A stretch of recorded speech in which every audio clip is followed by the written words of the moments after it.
de televisión. Tenemos la grata presencia de Ángelo Flores Arauz, líder político nacional, ha sido presidente del PPC, presidente del Congreso de la República, ministro de Estado y ahora presidente de un partido que le está formando que se llama Orden. Va a ser entrevistado por Víctor López García, que les habla, y por Juan Cruz Castiñeira. Buenos días, Ángelo, ¿cómo estás? Muy buenos días, Víctor. Encantado de estar nuevamente en tu programa, en el cual uno se siente no solamente complacido, sino es sumamente placentero. Gracias por esas palabras. Ayer se han cumplido 6 meses de gestión del gobierno de Ollanta Humala, de Gana Perú y del Partido Nacionalista. Si pudiéramos comenzar con un balance breve, pero rico siempre, de tu parte, ¿no? Los logros, por ejemplo, y los no logros en el campo económico, político y social.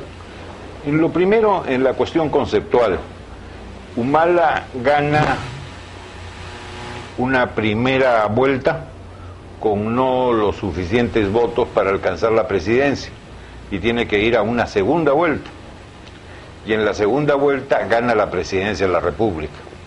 En la primera vuelta exitosa a medias tiene un núcleo duro, que es la gente que lo llevó a esa primera vuelta y que es la misma que estuvo con él en el 2006, con una tendencia clarísima a la izquierda. Pero esos votos no le dan el suficiente número para poder acceder a la presidencia. Y entonces, con realismo, en la segunda vuelta, hace una campaña dejando de lado los conceptos de la primera vuelta y se afinca en lo que llama la hoja de ruta, que es la continuidad de 20 años de estabilidad económica en el Perú, y comprendiendo perfectamente que para que exista bien común, para que exista elevación de niveles de vida, para que exista la inclusión, es necesario que haya trabajo. Y para que haya trabajo es necesario que haya inversión. Y para que haya inversión se necesita que haya estabilidad jurídica, estabilidad tributaria y tranquilidad interna en el país. En consecuencia, él se dirige a ese 70% que no había votado por él en la primera vuelta para que le den su apoyo y llegar victorioso en la segunda. Y en consecuencia eso es lo que hace con realismo.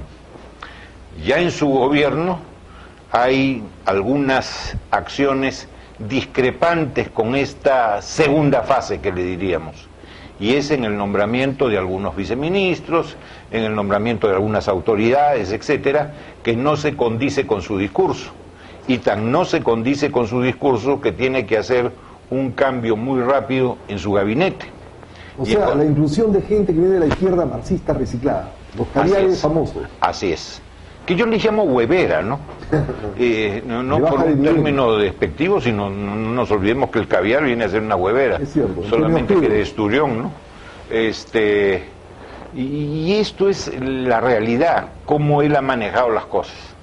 Ahora, que hay todavía una serie de preguntas, de cuestiones, que la gente todavía no se han disipado todas las dudas, como dijo el presidente alguna vez de Confiet.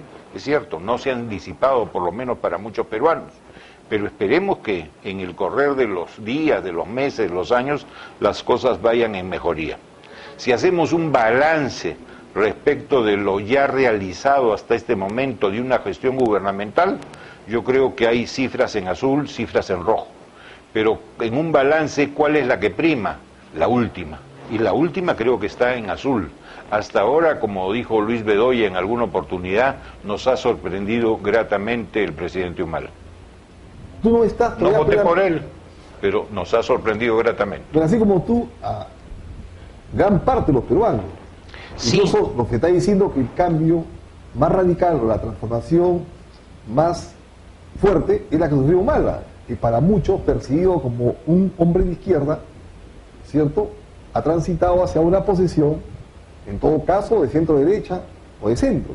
Pero no es el Humala primigenio, el Humala original, el Humala radical, intransigente, duro, fuerte, ¿no? Sin ninguna duda, pero le está quedando algunas cosas que tienen que irse resolviendo.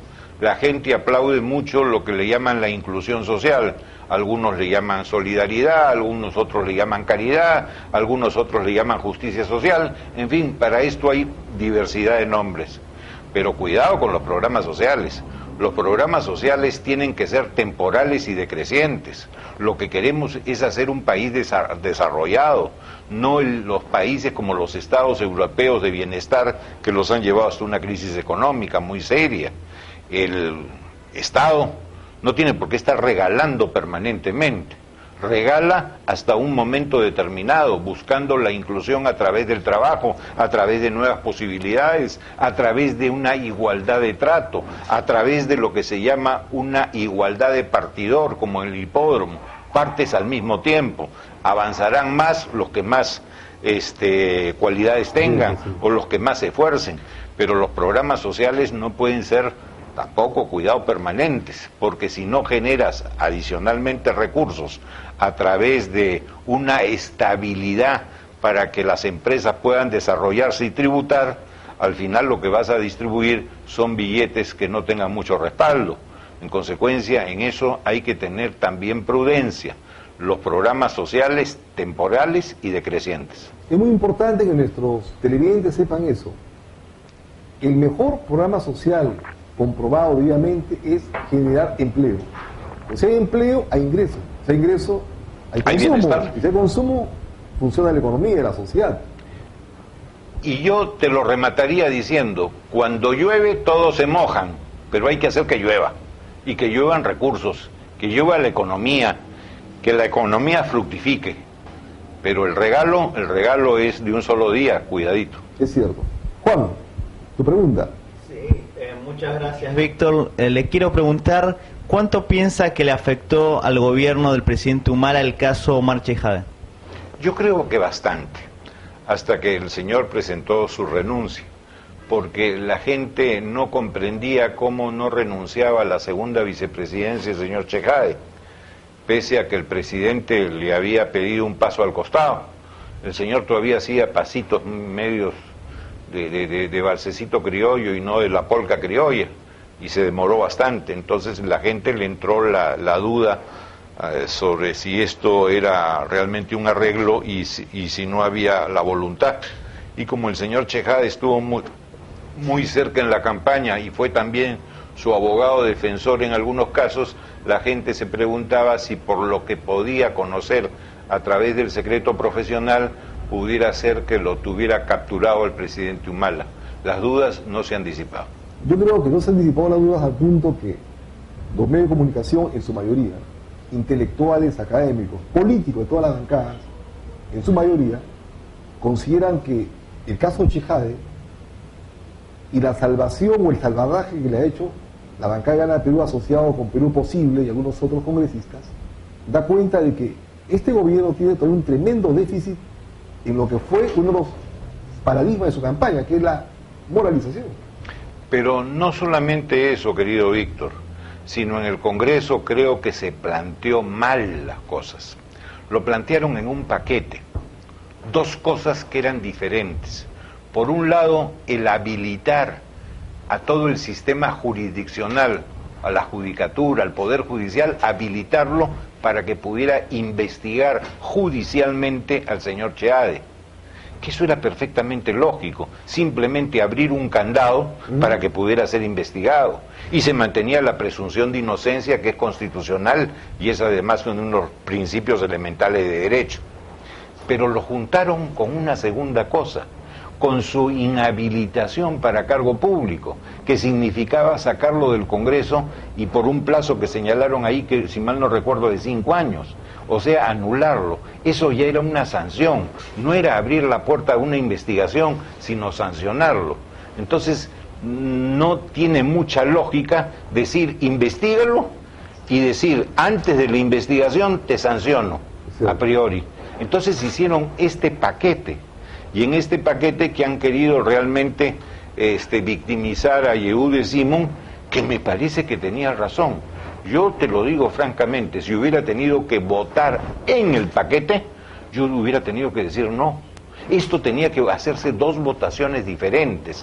Habilitar al Poder Judicial, muy bien que se investigue, todo es investigable, pero sancionar antes de iniciada siquiera la investigación me parece francamente imprudente. Muy interesante. Juan.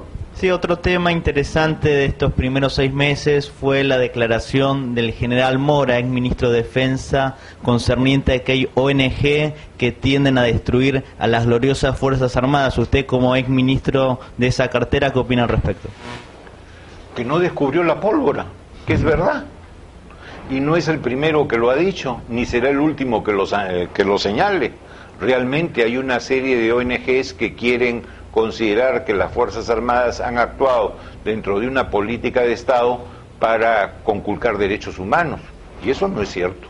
Que hayan habido casos aislados que lamentamos y que debieron ser sancionados, o algunos están todavía por ser sancionados, es verdad. Pero eso signifique una actuación permanente y con una direccionalidad determinada de parte de nuestras Fuerzas Armadas, eso no es cierto. Han habido casos de excepción, es verdad, pero nuestras Fuerzas Armadas en general han sido muy respetuosas de los derechos humanos. Los que han violado los derechos humanos son los terroristas, el MRTA, Sendero Luminoso, etcétera. Pero nuestras Fuerzas Armadas han reaccionado para salvar al Perú de este flagelo que tanto daño hace y que lamentablemente la juventud poco conoce de él, porque cuando ha habido los años más duros del terrorismo, los apagones, las masacres, pueblos enteros destruidos, ni siquiera diezmados, destruidos totalmente, asesinadas todos sus pobladores, etcétera, no había agua, no había luz, todo lo que se ha vivido en el Perú, no habían nacido. Y lamentablemente la comunidad mediática del Perú no ha cumplido con un precepto constitucional, que es colaborar con la cultura y con la instrucción. Ojalá que ahora, frente a esta pretensión del Movadef, que es el brazo legal de Sendero, estos medios de expresión, escritos, radiales y televisivos, salgan a hacer recordar al Perú lo que se sufrió y lo que aún se sufre en algunas zonas por el terrorismo homicida. Pero tenemos mucho de culpa ante los partidos políticos y los políticos. Creo que no se ha hecho lo suficiente para informar debidamente al país, sobre todo a las generaciones jóvenes, de lo que ha significado Sendero Luminoso y el MRTA para la economía, la sociedad y la política. O sea, las generaciones jóvenes, como dan cuenta, todos los estudios que se han hecho, no conocen qué fue Sendero Luminoso, quién fue Manuel Guzmán, qué hicieron de mal, de daño, de horroroso, de horrendo para el país. Yo creo que ahí hay un pecado compartido por todos los políticos y los partidos, principalmente. Sin ninguna duda.